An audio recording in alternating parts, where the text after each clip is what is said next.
ইউরোপের কোন দলের সাথে বাংলাদেশ প্রথমবারের মতো খেলতে যাচ্ছেন প্রীতি ম্যাচ।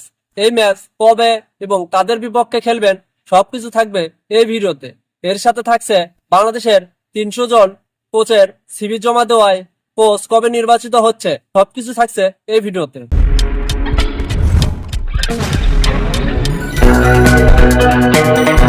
জুন মাসের 5 তারিখে ইউরোপের একটি দল সান মারিনোর সাথে বাংলাদেশ খেলবেন আন্তর্জাতিক প্রীতি ম্যাচ। সান মারিনো বর্তমানে ফিফা র্যাঙ্কিং এর সর্বশেষে রয়েছেন 211 নম্বর লিস্টে। বাংলাদেশ এই প্রথম কোন ইউরোপীয় দলের সাথে খেলতে যাচ্ছেন।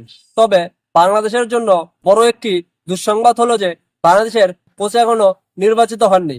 তবে জানা গেছে যে 1 মে বাংলাদেশের কোচ নির্বাচিত হবে। আপনি কোন দেশের কোচকে বাংলাদেশের কোচ হিসেবে দেখতে চান অবশ্যই কমেন্ট করুন। চ্যানেলে নতুন হলে অবশ্যই চ্যানেলটি সাবস্ক্রাইব করুন।